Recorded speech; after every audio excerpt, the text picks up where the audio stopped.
The river of joy, deep and wide, hallelujah. Milk and honey on the other side, hallelujah.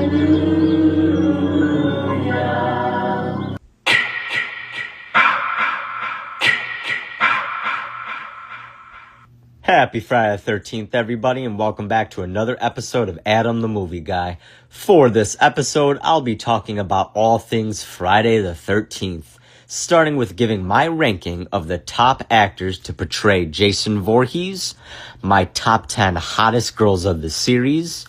Then I'll touch upon my love for the character of Mrs. Voorhees and her importance to the series as a whole in that first film. Then I'll get into the musical scores of the movies, and then I'll touch upon some miscellaneous questions and theories that fans, such as myself, of the series discuss and debate. Following that, I'll discuss some scenarios I would love to see for a future Friday the 13th film. And last but not least, my ranking of the Friday the 13th series films from worst to best. So, let's get started.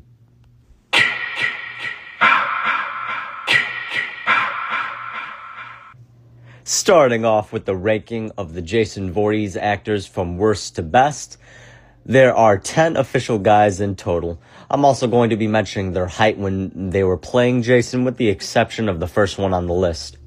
Starting off with the lowest ranked actor to portray Jason, number 10, Ari Lehman, or is it Lemon, whatever the fuck, from the original Friday the 13th. He did a perfect job for what he was supposed to do, being the deformed drowning child, and he wasn't bad by any means. But since my criteria for the list leans toward Jason as the killer, he has to be the number one at the bottom, since Jason wasn't the killer in the OG film, just a dead kid. Number 9, Warrington Gillette. Now, this guy only played Jason in Friday the 13th Part 2 in one scene of the movie, which was the scene where Jason unmasked of him jumping through the window grabbing Ginny. But due to his contract or some bullshit like that, he got all the credit, while the guy who truly played Jason throughout the vast majority of the movie, Steve Dash, got fucked. Warrington Gillette's height is also played around with some sources listing him at 5'11" and others at 6'1". I'm gonna go with 5'11" since he's slightly smaller than the other guys who played Jason. Number 8, Tom Morga, who played Imposter Jason in Friday the 13th Part 5, A New Beginning.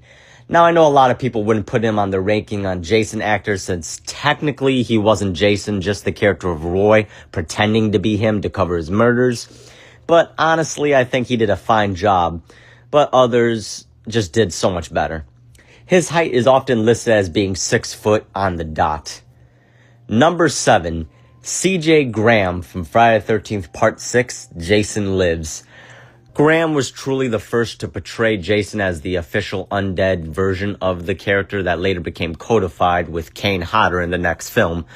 While CJ did a fine job for what he was supposed to do, he was a bit too on the mechanical side with his movements for me personally, coming across more like a movie prop instead of a guy. His height is listed as being 6'3". Number 6, Ken Kirzinger from Freddy vs. Jason. Damn, talk about getting probably the best one-off film to play Jason. Ken Kirzinger was truly a great Jason and had this Frankenstein monster thing going on with his portrayal as Jason. And he added a touch of sympathy for the character. Then again, when Jason is facing off against a literal child murderer and sexual predator, you can't help but be the lesser of two evils between the two, and the one the audience would have more sympathy for. He is also the tallest actor to play Jason, standing at a good 6'5.5". Not to mention he wore thick boots like Frankenstein, so he was even taller, almost reaching 6'8". The creators behind the movie really wanted Jason to tower over Freddy Krueger, who was played by the legendary Robert Englund, who stood at 5'9". Number 5, and I know this one is probably going to be controversial, is Kane Hodder. Yeah, I know a lot of fans will look at me like I fell down the stairs and hit my head on every fucking step for not putting Kane Hodder at number 1 or at least 2, but hear me out. Now, Kane Hodder is great and is the best undead Jason. However, he is not the best overall Jason to me personally. Notice how I said undead Jason and not just Jason. What I mean by that is that in Friday the 13th parts 2, 3, and 4 and the reboot, Jason is a living character, not the undead, fully supernatural one he became in part 6, all the way through Freddy vs. Jason. Now, this is by no means shitting on Kane Hodder, since I would love to have seen his Jason go against Freddy. I mean, if the real issue was that they wanted a taller Jason, honestly, they could have just had him wear those thick-ass Frankenstein boots. He would have at least been 6'6" with those things on. As for Kane Hodder's real height, it's often listed as being on the dot of 6'3" in his prime. Now, on to my top 4 Jason actors. Now, you'll notice a common thread with all these guys. They portrayed Jason when he was, finger quote, alive. I always preferred Jason as a fast-moving, kind of crafty, survivalist living character than that undead, slow-moving teleporter he became in the second half of the series. It feels a lot more realistic to me, well, as realistic as this series can be, which isn't really saying that much, to be fair. Now, my number 4 is going to be Steve Dash from Friday the 13th Part 2, aka the real Sackhead Jason. Now, I like this very early interpretation of Jason since he is the most realistic version of the character, and I'm in the minority that prefers the Sackhead look over the hockey mask, at least in terms of being scary, which I'm gonna touch on later. Steve Dash is also the smallest guy to play Jason, with his height being 5'10". My number 3 pick is going to have to be Richard Brooker from, funny enough, Friday the 13th Part 3. This motherfucker was probably the most evil Jason, since during a scene when he's chasing Chris, the final girl, he lifts his mask up to reveal his face to her and to show he remembers her from attacking her in the woods years prior. Why would he do that unless he wanted to terrify and torture her? You know, just to be a fucking prick. Another, while technically a dream sequence, was when looking out the cabin window and having this crazy-ass look on his face and almost smiling just to fuck with Chris. And how can we forget when he first appears wearing the hockey mask in this movie? He's rocking the spear gun and he kills that one chick, the hot Mexican chick, Vera, I think her name was. And he shoots the spear gun at her and he nails her right in the fucking eyeball, which was pretty badass. And he just throws the gun down and just struts away like the baddest motherfucker in the woods. Damn, he was a beast for that, not gonna lie. My only nitpicks with this version of Jason was that weird-ass hunchback they gave him. Other than that, though, his masked and unmasked look was great. Now, on to my number 2 and number 1 picks. And let me say that these two were neck and neck with who was gonna get the top spot. And honestly, I go back and forth on both placements. But as of now, my number 2 pick is going to be Ted White from Friday the 13th Part 4, the not-so-final chapter. Ted White was an absolute unit and was like a goddamn killer shark in this movie. If this was the video game, he'd be in rage mode every single time he appeared. Ted White just has this hulking presence to him that came across as he would absolutely take you apart with his bare hands. Matter of fact, fuck it, this version of Jason would beat the shit out of a bear. Also, Ted White was something of a stuntman legend in Hollywood. I mean, he was working since the 1950s, and for Christ's sakes, he worked with John Wayne. He was almost 60 years old when he played Jason back in '84, and he still looked jacked as fuck. As for his height, he was one of the larger Jasons at 6'4". Now, on to my number 1 pick. Derek Mears from Friday the 13th, 2009 reboot. This motherfucker was the biggest menace out of all the Jasons and hands down the scariest one to encounter. He was the most intelligent Jason who set up traps and had a crazy-ass alarm system with bells and wires around Camp Crystal Lake to alert him of intruders. Also, we can't forget that he was a crack shot with a bow and arrow in that iconic kill on the lake with that idiot on the boat. And out of all the early Jasons that ran after their victims, this Jason doesn't just run like a clumsy backwoods idiot. He runs like a goddamn man with a mission in this movie. Another thing I want to talk about is his look, which is absolutely perfect as far as human Jasons go, with the jacket and most of all that white rat mask he wears as a throwback to his Part 2 incarnation with the potato sack. He is the scariest looking Jason out of all the actors to portray him. As for Derek Mears' height, he is the second tallest guy to play Jason at 6'5", just the tiniest bit shorter than Ken Kirzinger. The fact that he didn't get at least one sequel is so fucking disgusting and moronic, it fucking astounds me. Well, guys, that's all for my Jason actor rankings. Let's get into one of the hardest lists to do for the Friday the 13th series, and I mean that in multiple ways.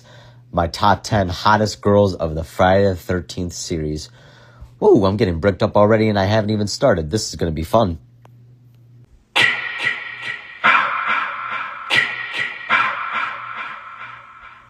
Alright, getting into my list of the top 10 hottest girls of the Friday the 13th franchise. I first want to explain that the criteria is just physical attraction of the character and not a reflection of the actress that portrays them, and not my opinion of how good or bad of a character they are. Next thing I want to say is I'm doing a bit here, so don't take it serious and, have fun. So kindly and respectfully, don't get all crybaby butthurt bitch about it, because I'm not going to give a rat's ass if you do anyway. I'm just playing an insane, degenerate version of myself for comedic effect, or at least what I think is comedic. What the fuck am I even worried about? Offending all of 8 people who listen to me? Nobody's listening to this shit or cares. I'm just doing this for fun. Now, let's get into the list.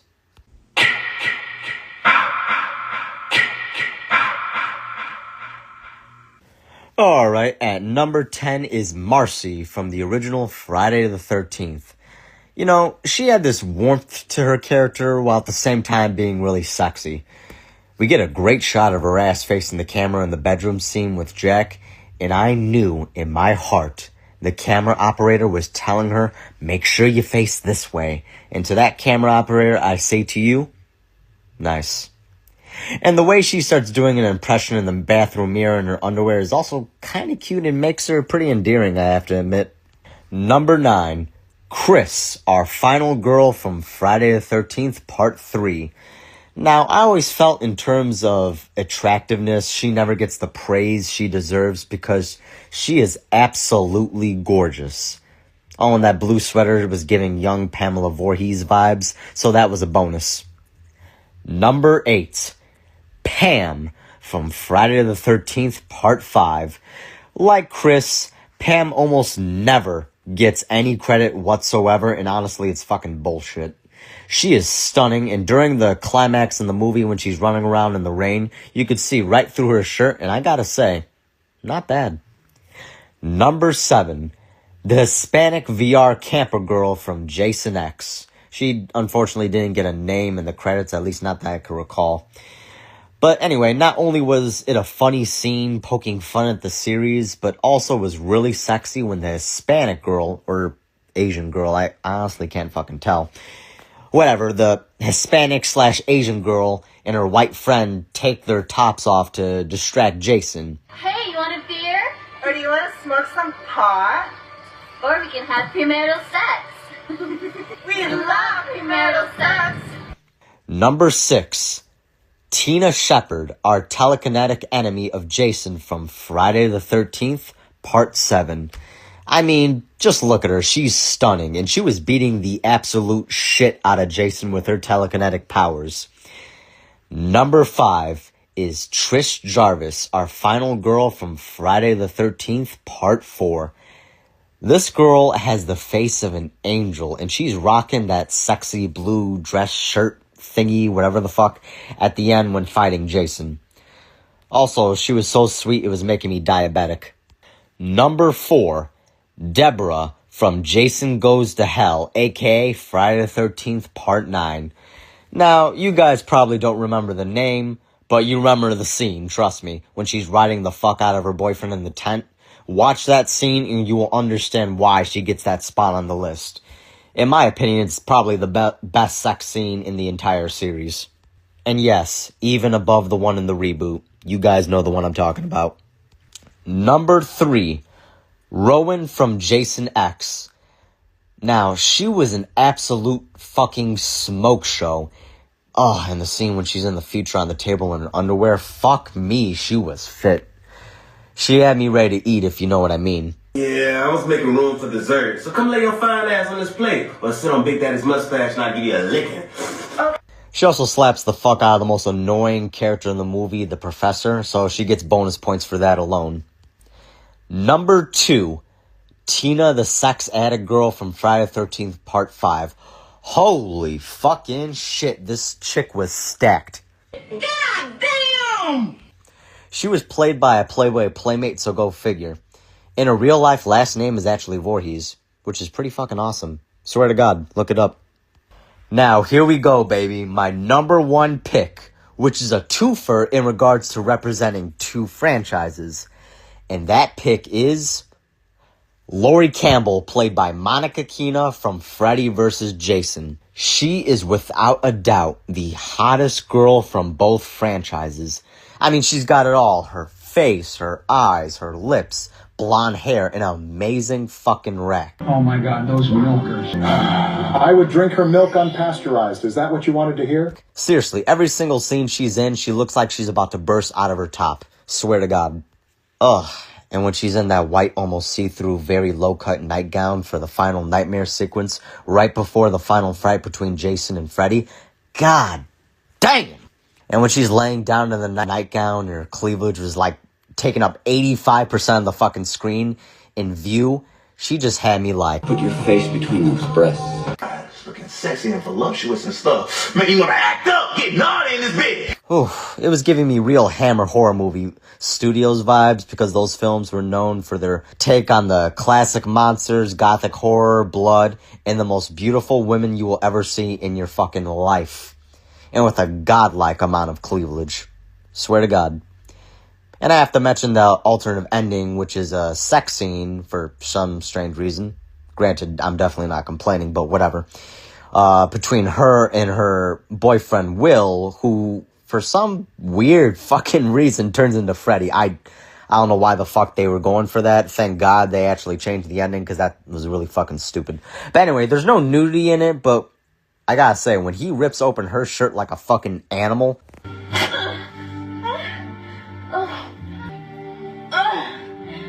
God damn! I was ready to act up in this bitch. I mean, fuck, I'm just gonna be honest. I was gonna act up in every fucking scene she appeared in. Fuck, the character of Will, Laurie's boyfriend in the movie, is one lucky son of a bitch, I'll tell you that. Funny thing is, he's played by the late, great John Ritter's kid.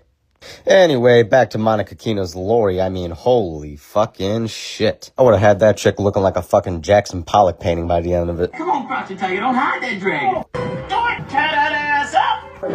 Here I go, here I go, here I go.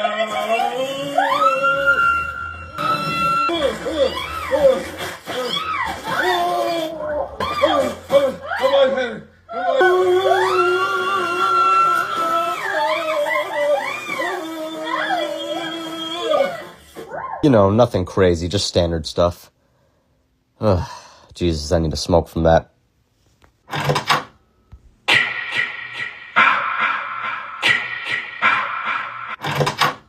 Alright guys, I'm back, and after having to settle the fuck down after saying my number 1 pick, I want to list 5 honorable mentions for the hottest girls list. Honorable mention number 1, Brie from the Friday the 13th 2009 reboot. Now, I know a lot of other Friday fans out there have her as their number 1 or number 2, but honestly, I feel like she was slightly overrated, which is not to say that she isn't hot. She's definitely, without question, is, but to be honest with you, I kind of preferred the nicer characters where she was kind of a selfish asshole, and that's kind of a turnoff with her character, at least for me. Although she does have an unforgettable sex scene in which she just goes fucking wild, so that gives her the honorable mention. Honorable mention number 2 is a slight cheat, but understandable since they look the exact same. The English twins, Tina and Terry, from Friday the 13th, Part 4.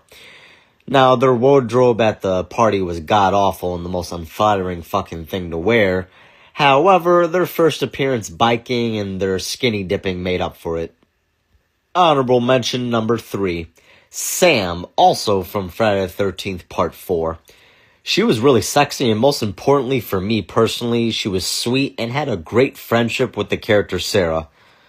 Oh, and that nighttime skinny dipping scene, I mean, damn, what the fuck was that moron boyfriend doing dropping the ball like that? You should be fucking ashamed. Honorable mention number 4, Agent Michaels from Jason Goes to Hell, aka Friday the 13th Part 9. She was the woman in the beginning of the movie who goes to Camp Crystal Lake to lure out Jason so the FBI can kill him for good. When she strips down to her high-waisted supermodel type underwear and then gets completely naked to lure Jason into attacking, the movie had my attention. Unfortunately, it goes downhill from there, but I'll get to that later. Ugh. Fuck, this was a fever dream of a movie. And I gotta say, in regards to the character, she was ridiculously dedicated to this trap that could have easily gone wrong and led to her ass getting killed off. But hey, you know what? At least it worked out. Now on to my final honorable mention, Mrs. Pamela Voorhees. Yeah, that's right, Jason's psychotic mom and the OG Camp Crystal Lake killer herself. I mean, was there ever any doubt? I mean, come on, you can't say her crazy isn't a little sexy. I knocked the dust off, that was it. Betsy Palmer was a wonderful actress and a lovely woman.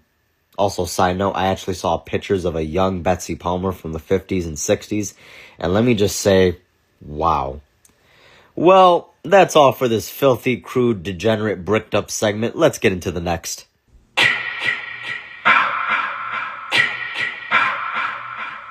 Alright, touching upon a character that doesn't get enough credit for her importance to the series, Mrs. Pamela Voorhees, and the film where she's the star of the show, the original Friday the 13th. The character of Mrs. Voorhees, played by the amazing Betsy Palmer.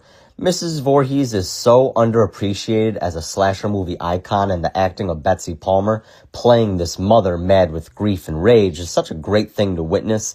It doesn't nearly get as much praise, and is unfortunately, she is just overshadowed by her son Jason. Now, I've thought about her character and how being in her shoes, what it was like raising a son who was deformed and possibly mentally stunted in some ways as a very young woman in the 1950s, and all by herself, might I add. There's not much known about Jason's father's situation. All we know is that his name was Elias, and apparently he was an abusive piece of shit. In some versions of the canon, I read somewhere in comic books years ago that it's implied that Pamela killed him right before moving to the town of Crystal Lake. And he may or may not be Jason's biological father. In some versions he is. Other versions, unfortunately, Pamela was assaulted and impregnated by some random motherfucker. It's very ambiguous. It's kind of hard to tell, but either way, his father's not in the picture and he's a piece of shit no matter what, I guess. So Pamela only had Jason, essentially. They were all alone in the world when this poor kid drowned, or maybe he survived. It's very ambiguous sometimes.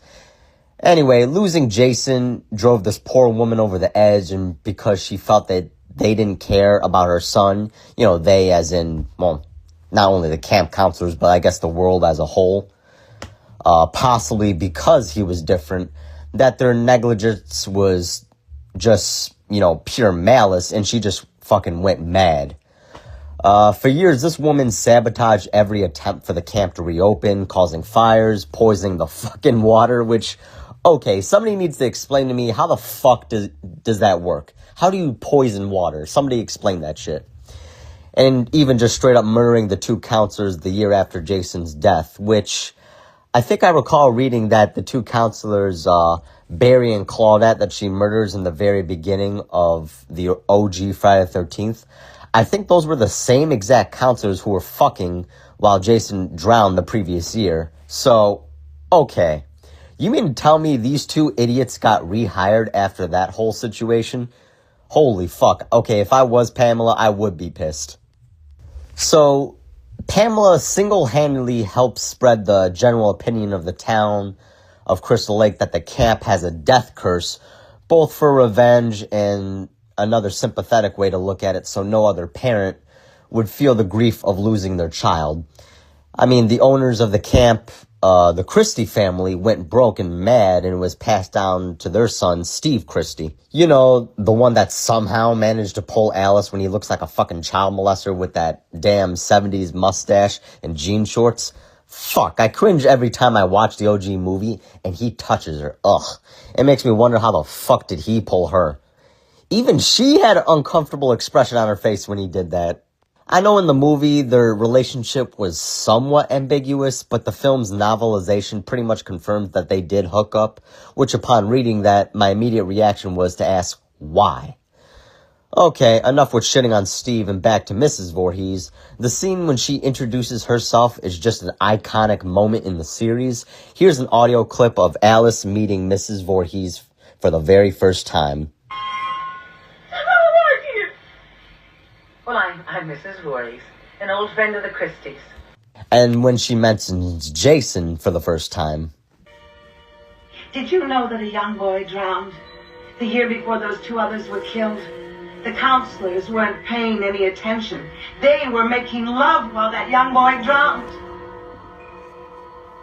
His name was Jason. I was working the day that it happened, preparing meals. Here, I was the cook. Jason should have been watched every minute. He wasn't a very good swimmer. We can go now, dear. And then she just finally fucking snaps, revealing herself as the killer. Oh, I couldn't let them open this place again. Could I? Not after what happened. Oh, my sweet, innocent Jason. My only child.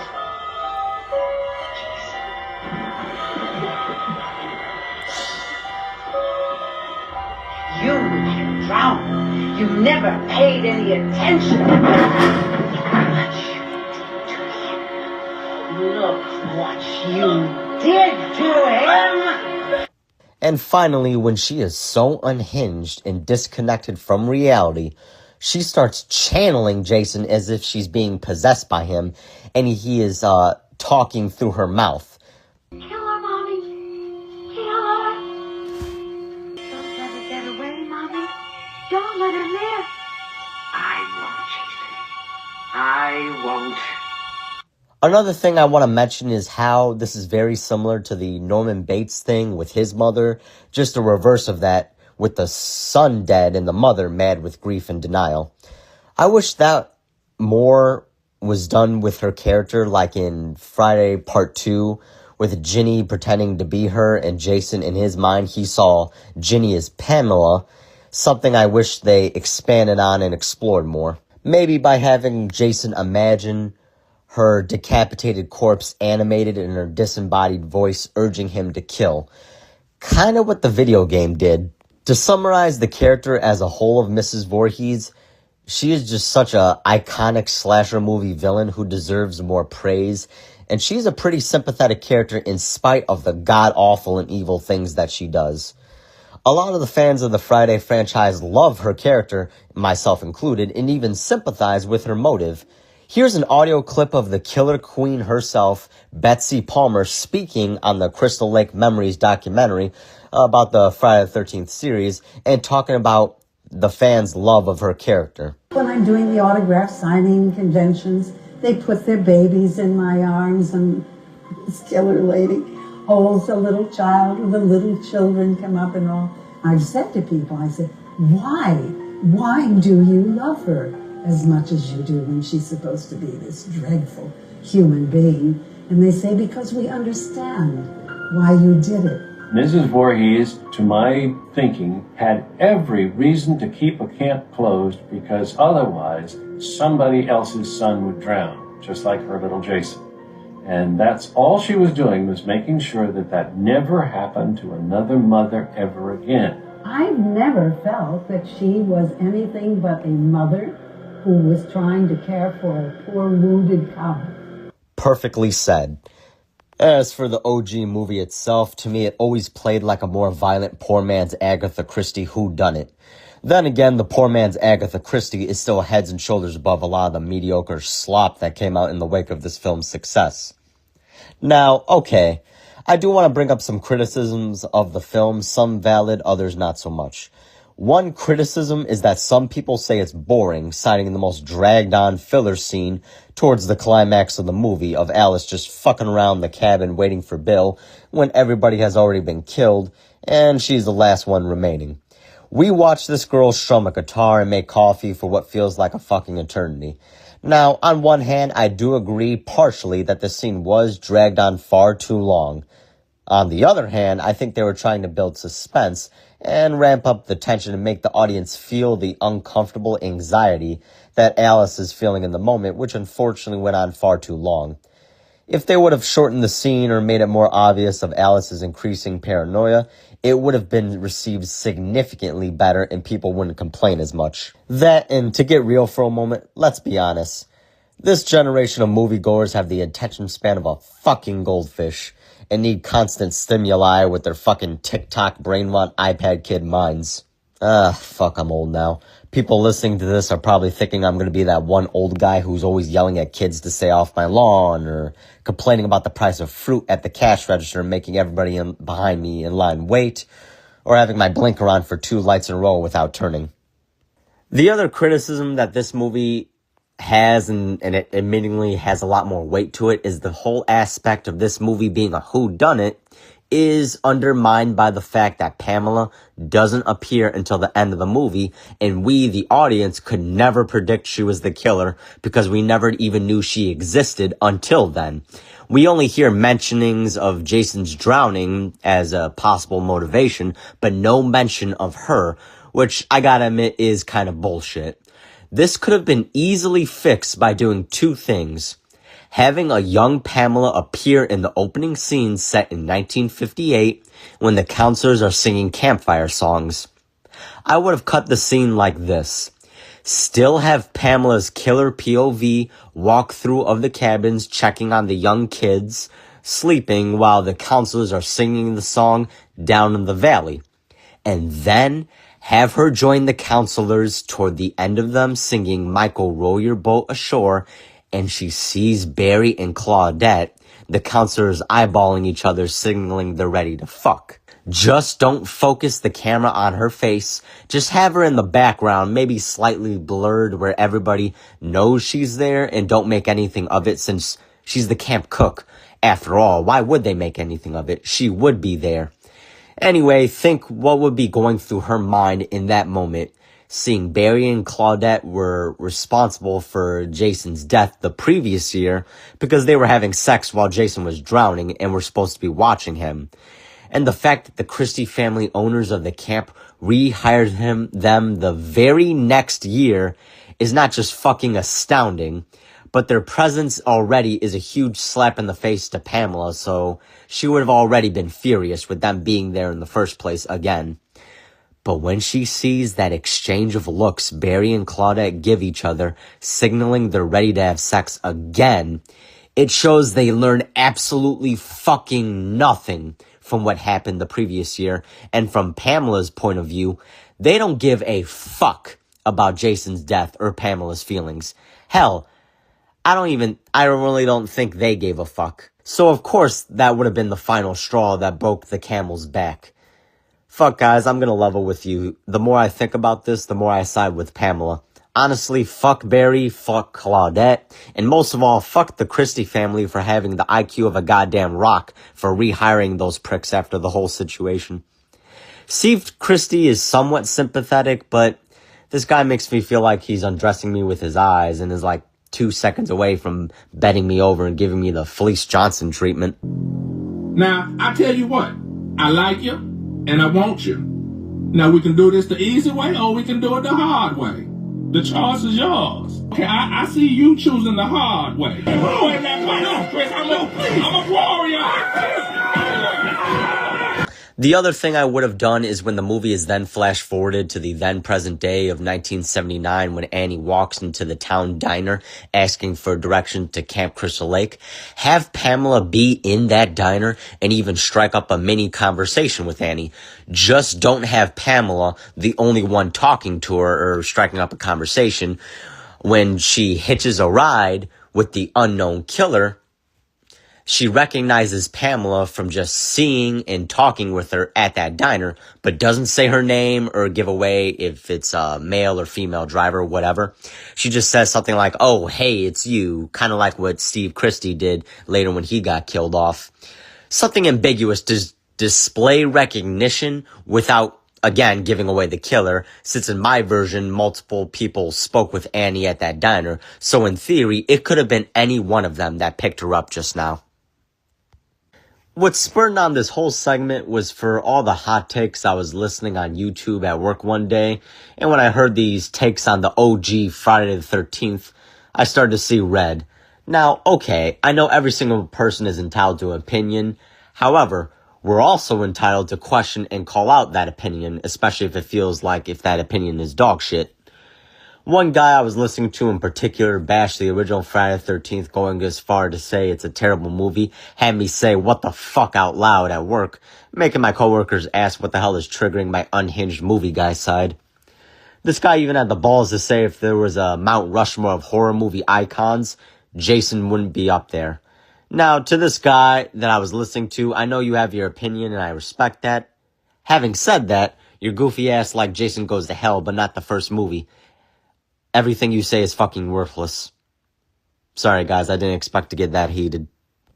So, closing out this segment, I want to repeat Mrs. Voorhees is such an important part of the series and a genuinely good character, and that the original Friday the 13th doesn't get enough credit. I admit it is flawed and other first franchise-starting movies eclipse it, but to say it's terrible is out of pocket in my opinion, and that's a hill I would die on. Now, let's get into the next segment.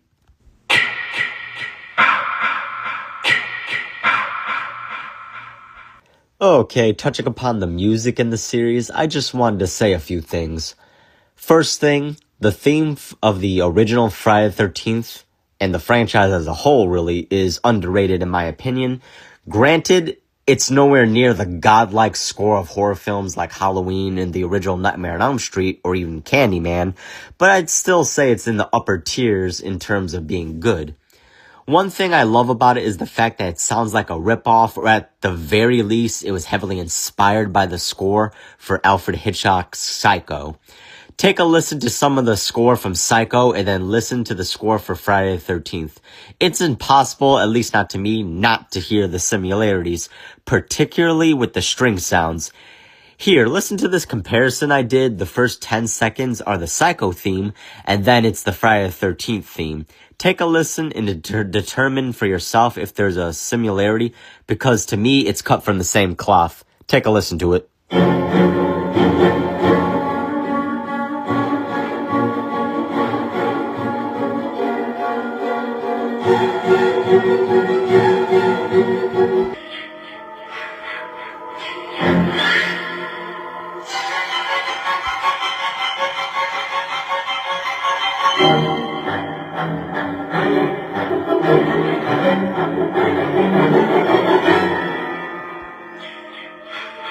The next theme I wanted to bring up was the disco theme from Friday the 13th Part 3.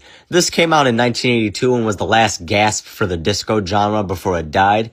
And I gotta say, I love this theme because of how unique it is to the series and wanted to give a shout out to it. Take a listen to it.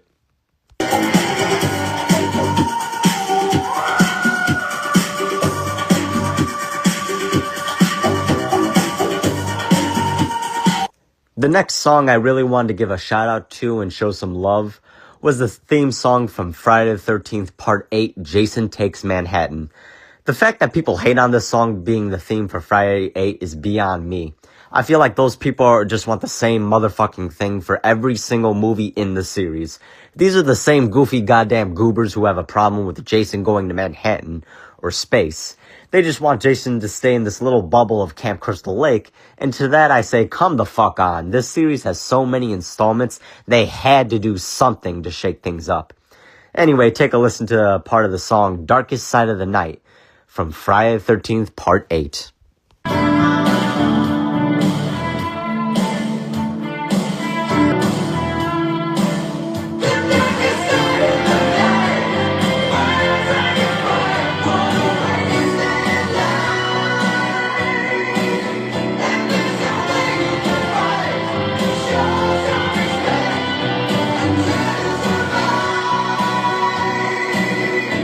Next, I want to mention that badass rock metal musical cue that kicks in during the movie Freddy vs. Jason when Freddy Krueger is pulled into Camp Crystal Lake in the real world and is no longer invulnerable, doesn't have his dream powers, and can actually be killed.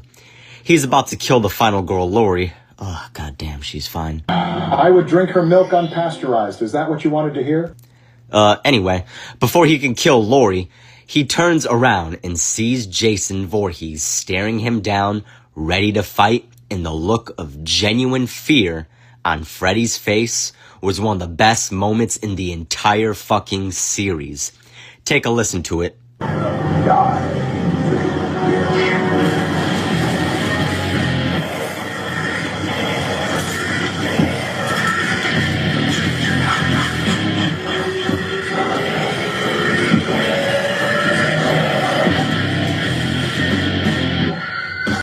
Hearing that cue come in and seeing that moment the very first time had me like, let's fucking go.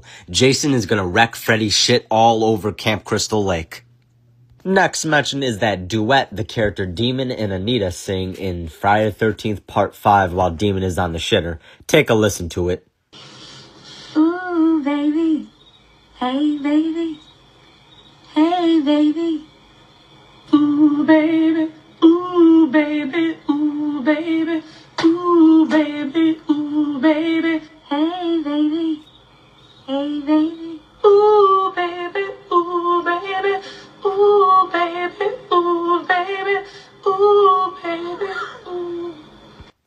A surprisingly wholesome moment in the sleaziest installment of the series. Now, the last pieces of music that I want to touch on are both from the original Friday the 13th and the opening scene prologue set in 1958 when the counselors were singing Down in the Valley.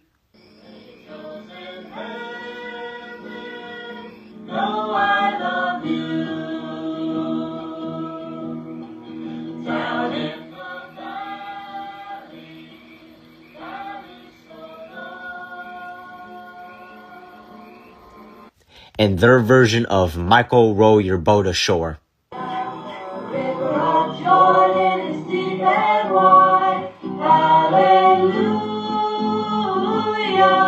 milk and honey on the other side. Hallelujah.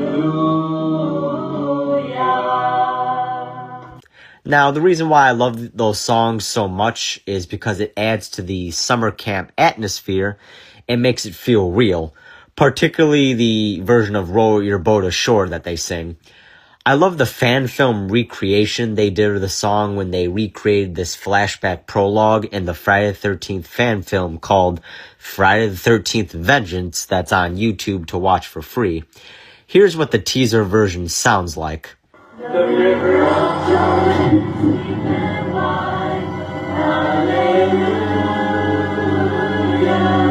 milk and honey on the other side, hallelujah. What I like about the teaser trailer version of it is that it adds this dark, ominous, haunting vibe to the song, especially when it's repeated toward the end of the teaser. Take a listen to it again.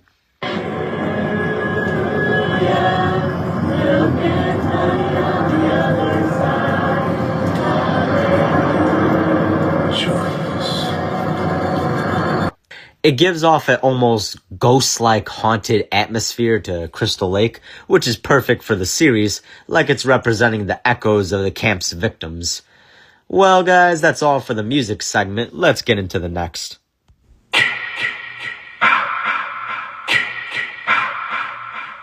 Alright, this segment is going to be about theories and questions Friday the 13th fans ask about the series and debate. Starting off with the first question is, what the fuck happened to Paul at the end of Friday the 13th Part 2? Well, I got an easy answer for everyone. Paul is fucking dead, and the fact that this is still a question puzzles the hell out of me. Okay, I get that a lot of people argue, well, we never saw a kill or a corpse, so horror movie logic dictates he could still be alive. Sorry to disappoint you, but if you watch Friday the 13th Part 3, they give a kill count of Jason's victims. If you include Paul dying, the number matches. Also, I have a theory that the body parts that the homeless guy Abel found in the beginning of Friday 3 when he shows it, the eyeball to the kids, that eyeball and the body parts he found belonged to Paul. And he also mentioned that he found other parts of the body besides the eye, which is fucking disturbing to think that Jason probably tore Paul apart. So that's the end of that debate for me, at least. Question 2. Why do we never hear from Trish Jarvis again after the events of Friday the 13th Part 4 when Tommy is involved for another 2 movies? Did she just straight up abandon her brother? Well, I did a little digging and found out from the video game, from these audio tapes you can collect in the game that fills in gaps and more lore for the series. In one set of them called the Jarvis tapes, it fills in what happened to Tommy in between the films, and it's depressing as fuck. As for what happened to Trish, she's still alive. However, unfortunately, she cut ties with Tommy due to his obsession with Jason. I listened to all the Jarvis tapes in the game, and dear God, Tommy may have survived Jason, but his life was absolutely ruined, and he's in and out of mental asylums. So yeah, it's kind of a bummer of an answer. Next question. What exactly is the timeline for these movies? Well, the timeline, while somewhat shaky, was fine from parts 1 through 4. The original film takes place in 1979 on Friday the 13th. And part 2 through 4 take place exactly 5 years afterwards, placing the events of those films in the year 1984, because 2 through 4 all take place immediately after each other, with the same couple of days, it seems.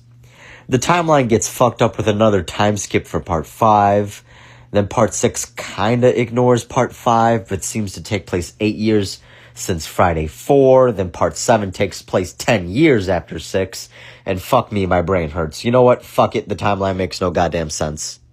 Next question. Who is Jason's father, and what's that situation? Well, depending on what source you're looking at, his name is Elias Voorhees, which is stated in Friday the 13th Part 9, Jason Goes to Hell, in a quick moment by the morgue guy. Now, the video game had another interpretation that Elias wasn't his biological father, and it was actually some random, horrible piece of shit guy that straight up raped Pamela and impregnated her, and she met Elias shortly afterwards. Whether Elias is the biological father or not, he's always put in a negative light with him being abusive towards Pamela, so he's kind of a piece of shit no matter what different versions of the story you're looking at. Personally, I prefer him being the biological father of Jason, and part of me does wish he had at least one prominent film appearance, not counting the Friday the 13th Vengeance fan film, which was pretty awesome to see his character get something to do. Next and final question. Did Jason drown or not? The biggest question of the entire series that has been asked since part 2 made him an adult and the killer of the franchise. Was he supernatural before or after he was revived in part 6 as the undead version people associate with the character? Now, okay, on one hand, it's conceivably possible, though very unlikely, that he survived his drowning and has been living off the woods for 2 decades.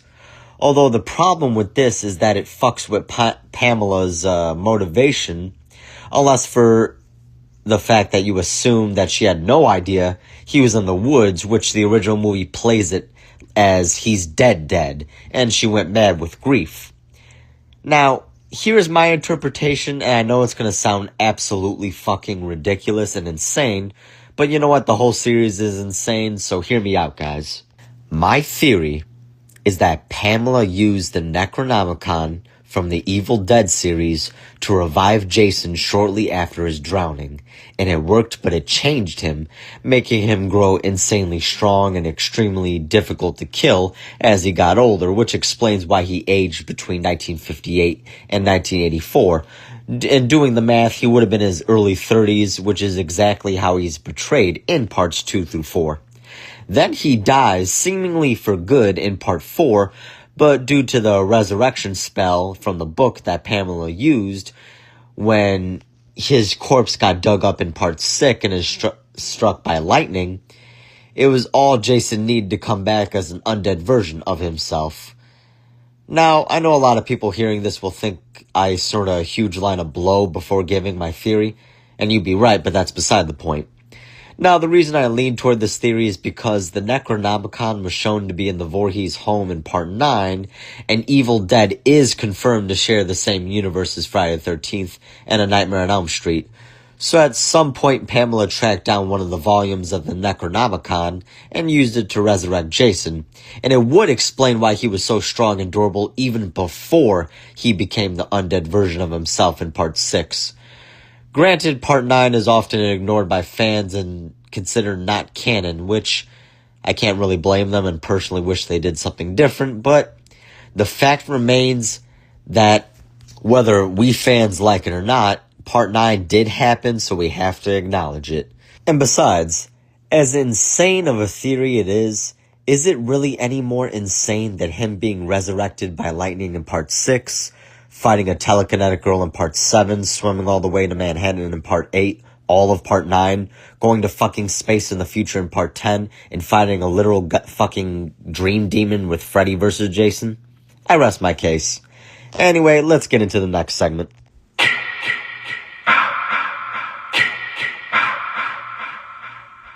For this segment, I'm going to state a few scenarios I would love to see for a new Friday the 13th installment. Scenario number 1, a sequel to the reboot with Derek Mears back as Jason. That movie was fun, and Derek Mears was incredible as Jason.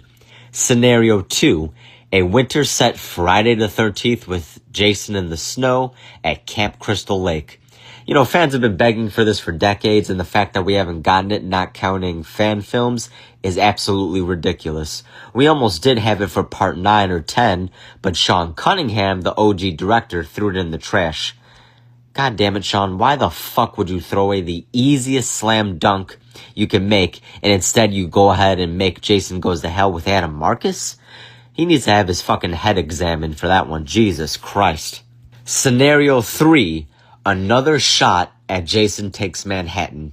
Now, with these scenarios, I'm going to pretend that they have Disney or Amazon levels of money to make this happen, so they can not only shoot the entire film in Manhattan and not just 2 scenes like in the OG, but maybe a trilogy of films all set in different neighborhoods and boroughs of New York. I mean, there's so much you could do with the setting, and so many iconic moments could be had with Jason in famous tourist spots.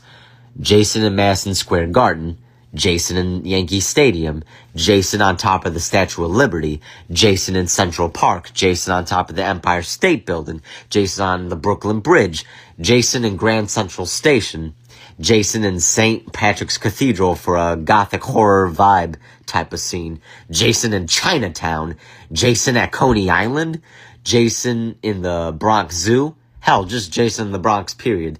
I could keep going until I'm blue in the fucking face, man.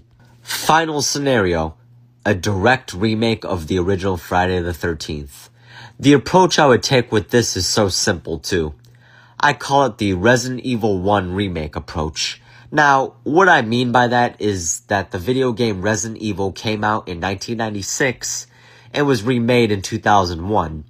They kept everything from the setting, characters, and all that was good in the original, while adding a huge visual update, expanding upon certain elements that needed more to them from the original, and just cutting out the negatives. It's essentially the same product, just truly in its most perfect form, like going from gold to platinum. Now, as for my proposed Friday the 13th remake, I keep the movie set in the year 1979 because I just feel a modern day set one wouldn't fit as well. And besides, the 1970s was the best decade of horror films when it came to quality. Hell, it was the best decade for cinema, period. Anyway, I keep the late 70s setting, keep all the characters including their names, just slightly expand more on their individual dynamics with one another, maybe using the novelization as inspiration. And of course, Pamela is still the killer, but not only would I do that, but what I said earlier when I said they could fix the whole killer reveal problem by having Pamela appear, at least in the prologue and dinner scene, interacting with Annie, I take one big leap further. Now, Pamela being the killer is so well known, it's not going to be the big reveal for the movie.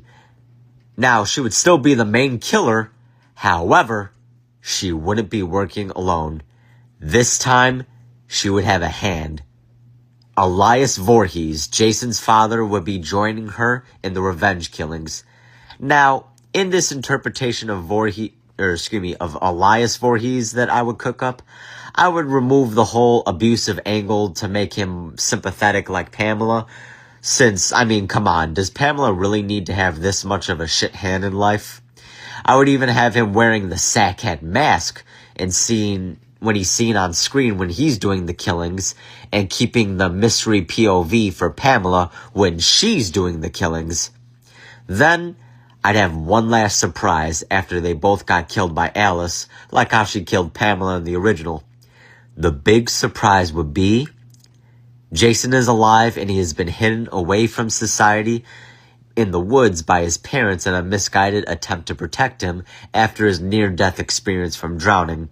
Granted, this may need a touch-up since it would still have the problem of fucking with both Pamela's and Elias's motive if Jason's alive and survived his drowning, but it could be ironed out.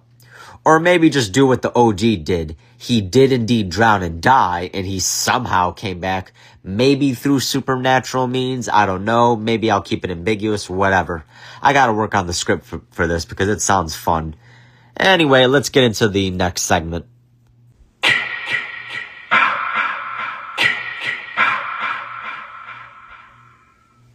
Home stretch now. For this final segment, I'm going to give my personal ranking of the Friday the 13th film franchise in order from worst to best. So, let's get started. Now, there's 12 official films in the Friday the 13th series, so starting off with number 12 as the worst film, I'm going to put Jason Goes to Hell, Friday the 13th Part 9 at number 12.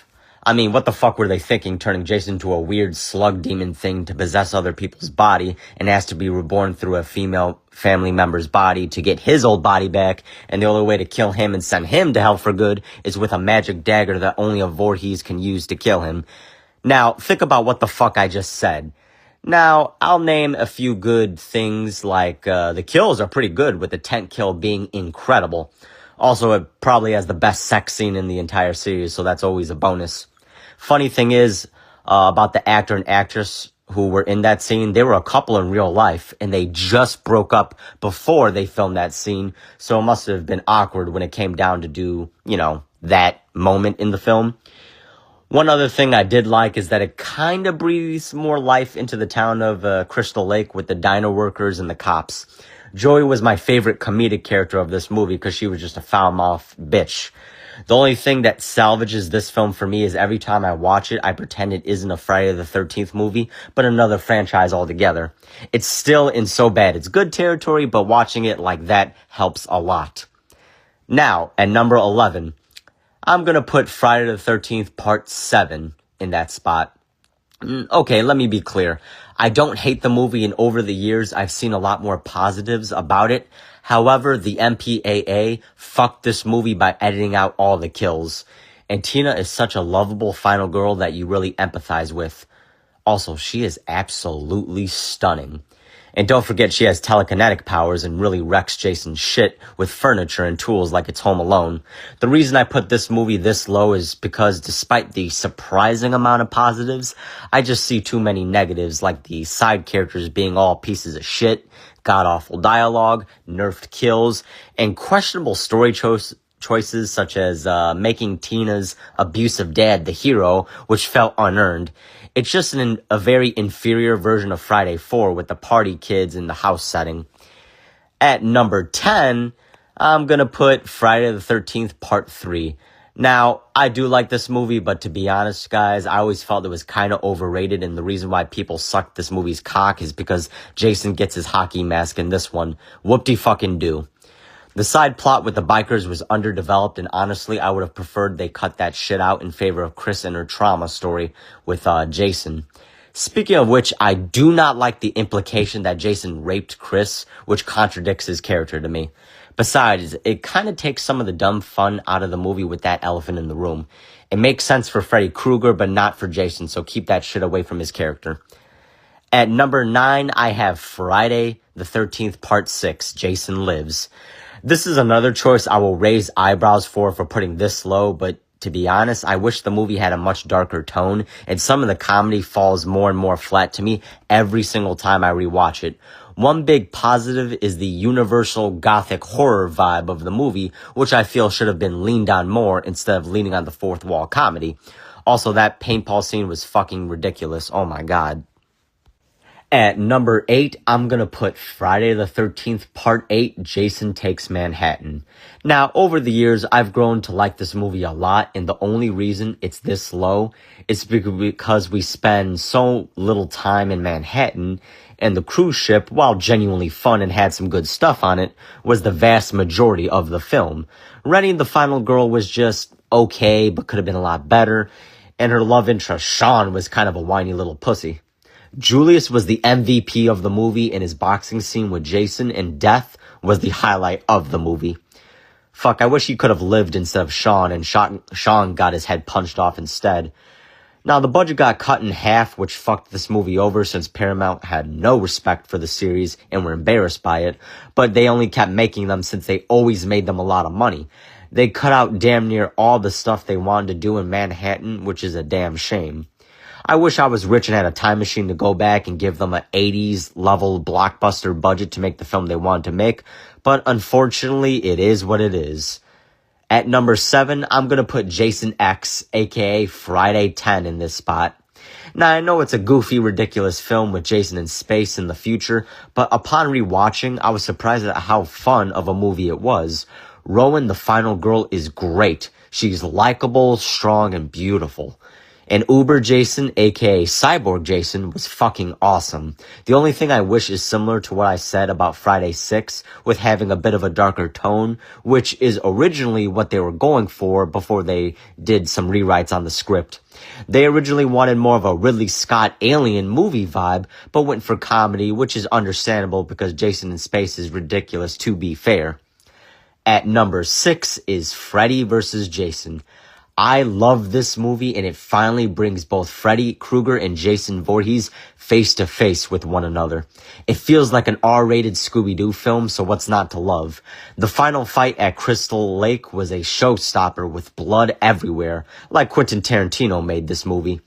Also, Monica Keena in that nightgown. Oh my god. God damn!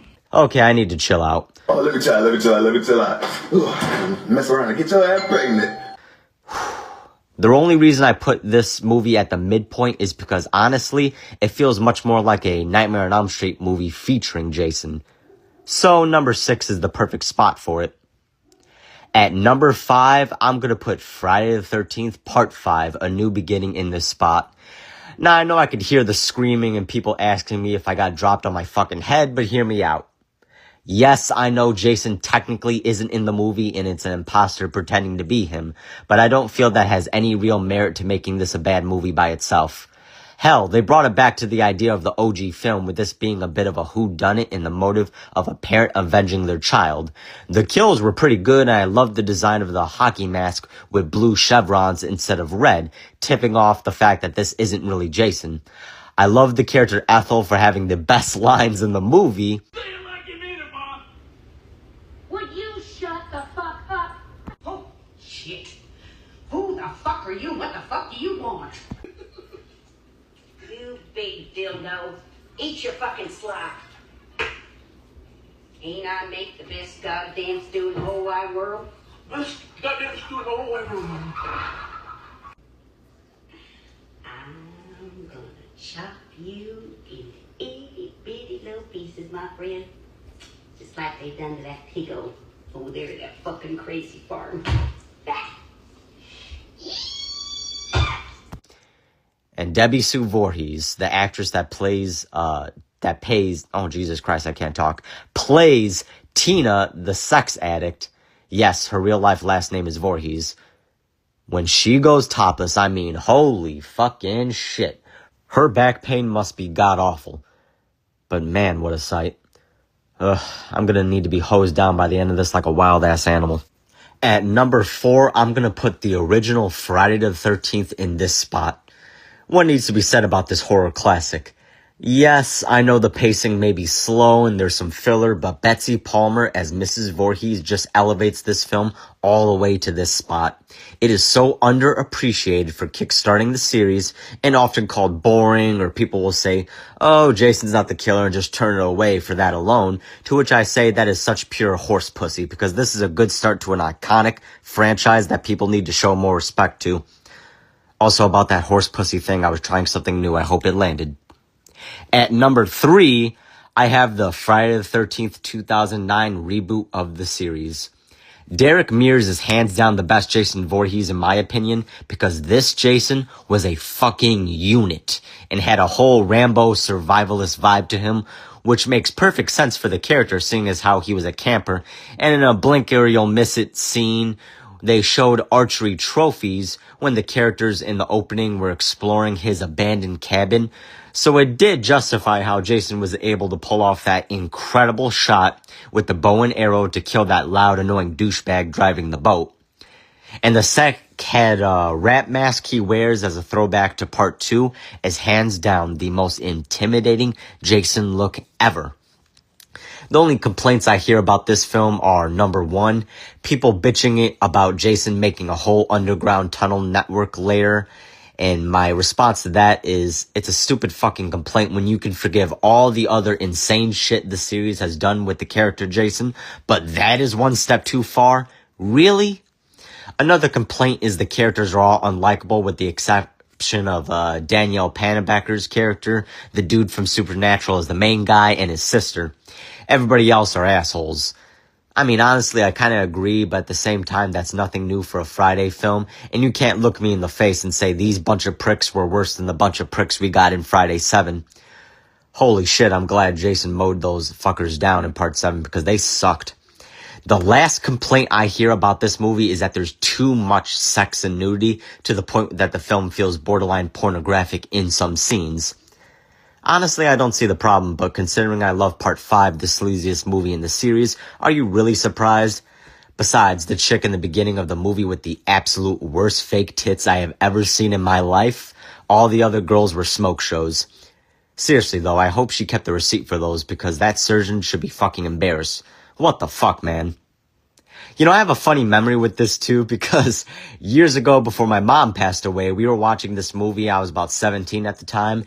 And in the scene in the beginning, when the girl with the fake tits goes topless and starts rubbing baby oil all over her chest, my mom immediately starts cracking up laughing and says out loud, "Look at those fake ass titties," and proceeds to roast this girl for a good 15 seconds, and I just start laughing my ass off. God, I miss her. She was the salt of the earth. And side note, this is not to shit on women who've gotten their girls done. This is just me shitting on that surgeon's work, in particular on that poor girl in this movie. I have seen amazing work done on sets of twins, to the point where you can't even tell anymore. These surgeons really up their game these days, so bravo to you men and women. You're doing the Lord's work. Home stretch, number 2, is very appropriately going to be Friday the 13th Part 2 in this spot. Jason's debut as the killer in one of the best, if not the best, slasher films of the 1980s. You got the best final girl in the series not even just of Friday the 13th with Ginny, but possibly the best final girl of slasher films. Yes, even above Laurie Strode. Fucking fight me on it, I dare. All the kills were iconic, and Sack had Jason as the best look for Jason. Hell, even his unmasked look is the best in this movie. This film is constantly on my list of going back and forth with the number one spot of being the best Friday movie, with the number one spot just beating it by a hair. Now, for my number one pick for the best Friday the 13th movie, it's gonna be Friday the 13th Part 4, the final bullshit chapter. What needs to be said about this slasher masterpiece? I mean, it has everything you want in a Friday the 13th movie. Great kills, a great final girl and boy duo, interesting side characters and character dynamics, the hottest group of women the series has ever had in one film. I mean, come on. They had the fucking 1980s double spearmint twins show up to skinny dip with the main gang for no reason. And that one chick, Julia Ronson, the girl from Weird Science, she had a nighttime skinny dip scene and her kill was great. And I still say her boyfriend is a fucking moron for screwing that up, but he gets offed in a terrible way, so it makes up for it. Tommy Jarvis became a returning character for the next 2 movies in the series and was an iconic staple of the franchise. Also, Ted White is the second best Jason for me, just behind Derek Mears. This is without a doubt my favorite film in the series. And funny enough, when we were in New York City on a family trip, I was in the hotel lobby with Katie, and on TV, I remember getting excited because this film started playing, and we were watching a little bit of it before we went to dinner that night. You know, I know we also watched the reboot together, so maybe I'll convince Kate one day to watch the original Friday the 13th to see what she thinks. Well, guys, this is the end of the show. I hope you enjoyed it. I want to wish you a happy Friday the 13th, and I'll see you next episode.